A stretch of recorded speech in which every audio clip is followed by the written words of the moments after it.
Hello viewers, আসসালামু আলাইকুম। আমি আমিন হোসাইন। অনি time pass English platform YouTube চ্যানেলের পক্ষ থেকে আপনাদের সকলকে জানাচ্ছি আন্তরিক শুভেচ্ছা এবং অভিনন্দন।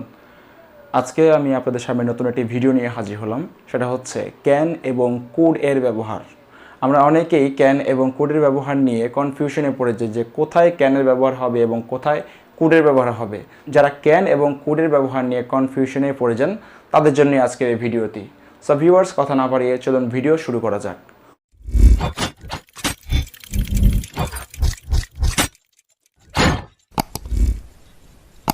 সো ভিউয়ার্স, খেয়াল করুন এখানে ক্যান এবং কুডের ব্যবহার। আমি ক্যানের স্ট্রাকচার এবং কুডের স্ট্রাকচার লিখেছি। সো স্ট্রাকচারটা ভিউয়ার্স খেয়াল করুন।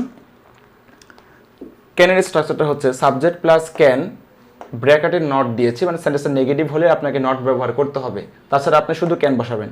Subject plus can plus verb one plus object. এটা বাংলা অর্থ হবে পারি, পারো, পারেন। আচ্ছা, এবার কোডের ব্যবহারটা খেয়াল করি। সাবজেক্ট প্লাস কোড, যদি নেগেটিভ হয় তাহলে নট, আর না হলে নেগেটিভ নট বসানোর দরকার নেই। Subject plus code, verb one plus object. এটা বাংলা অর্থ হবে পারতো, পারতে, পারতাম। কোনো কাজ করতে পারতো কিন্তু কাজটা করেনি, এই সমস্ত সামর্থ্য বোঝাতে কোডের ব্যবহার হয়। সো ভিউয়ার্স, স্ট্রাকচার দুইটা আশা করি আপনারা বুঝতে পেরেছেন। সো চলুন ভিউয়ার্স এবার এক্সাম্পলে যাওয়া যাক। সো ভিউয়ার্স খেয়াল করুন, এখানে আমি 4টা এক্সাম্পল লিখেছি। 1 নাম্বার বাক্যটা হচ্ছে আমি অঙ্কটা করতে পারি।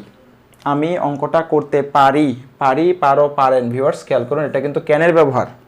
সো এটা এইখানে এই বাক্যটা যদি আপনি ট্রান্সলেট করেন, সো অবশ্যই এখানে আপনাকে ক্যানের স্ট্রাকচারটা ফলো করে ট্রান্সলেট করতে হবে। সো খেয়াল করুন, প্রথম সেন্টেন্সটা হচ্ছে আমি, সাবজেক্ট আই। যেহেতু সেন্টেন্সটা অ্যাফার্মেটিভ, হাবোধক, শুধু ক্যান বসালাম, নট বসালাম না। I can, verb one. এখন করা হচ্ছে ভার্ব, করা ইংলিশ হচ্ছে ডু। তো আই ক্যান ডু, এটা হচ্ছে verb one. I can do, কি করতে পারি? অবজেক্ট দ্য সাম, এটা হচ্ছে অবজেক্ট। সো ভিউয়ার্স, একটা সেন্টেন্সে যে কাজটা সম্পাদন করে তাকে বলা হয় সাবজেক্ট, যেটা সম্পাদন করে সেটাকে বলা হয় অবজেক্ট, এবং ক্রিয়াটাকে বলা হয় ভার্ব। সো আমি অঙ্কটা করতে পারি, এখানে যদি কারো সাবজেক্ট খুঁজতে কষ্ট হয় তাহলে ভার্বকে যদি কে দ্বারা প্রশ্ন করি তাহলে আমরা সাবজেক্ট পেয়ে যাই। কে অঙ্কটা করতে পারে? উত্তর পাই আমি। তাহলে এই বাক্যের সাবজেক্ট হচ্ছে আই বা আমি। যদি আমরা অনেক সময় অবজেক্ট খুঁজতে আমাদের কষ্ট হয়, যে সেন্টেন্সের মধ্যে অবজেক্ট কোনটা, কি বা কাকে দ্বারা প্রশ্ন করে যে উত্তরটা পাওয়া যায় সেটা হচ্ছে অবজেক্ট। তো আমি অঙ্কটা করতে পারি, এখানে আমরা দুইটা প্রশ্ন করতে পারি, কি অথবা কাকে। সো আমি প্রথমে কাকে দিয়ে প্রশ্ন করি যে আমি কাকে করতে পারি, উত্তরটা কিন্তু আমরা সঠিকভাবে পাচ্ছি না। যদি আমরা প্রশ্ন করি যে আমি কি করতে পারি, আমরা উত্তর পাই অঙ্কটা। তাহলে অঙ্কটা হচ্ছে এখানে অবজেক্ট।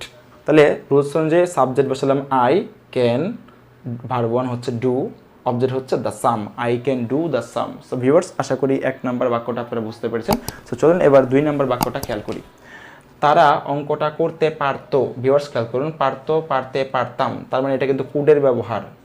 সো তারা ইংলিশ হচ্ছে দে, তারপর রুলস অনুযায়ী হবে কুড, COULD কুড, তারপরে হচ্ছে ভার্ব ওয়ান। ভিউয়ার্স, আমি বলেছি যে করা ইংলিশ হচ্ছে ডু, দে কুড ডু। তারা কি করতে পারতো? দ্য সাম, তারা অঙ্কটা করতে পারতো। সো ভিউয়ার্স, আশা করি আপনারা 2 নাম্বার বাক্যটা বুঝতে পেরেছেন। সো এবার 3 নাম্বার বাক্যটা খেয়াল করুন। আমি ইংরেজিতে কথা বলতে পারি। আচ্ছা, ইংলিশে কথা বলে, ইংলিশ হচ্ছে স্পিক।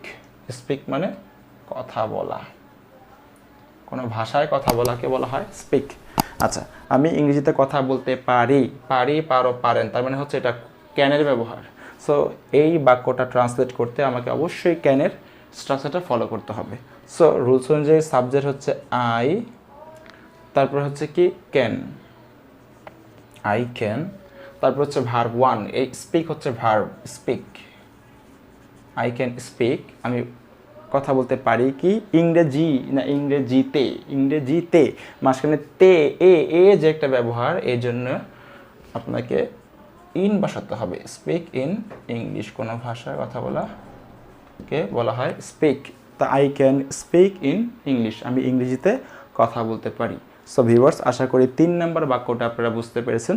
সো চলুন এবার 4 নম্বর বাক্যটা খেয়াল করি।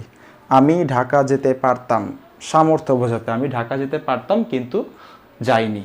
আমি ঢাকা যেতে পারতাম মানে যথেষ্ট পরিমাণ সুযোগ সুবিধা ছিল, যেতে পারতাম, চাইলে যেতে পারতাম কিন্তু যাইনি। সামর্থ্য বোঝাতে এখানে কিন্তু কোডের ব্যবহার হচ্ছে।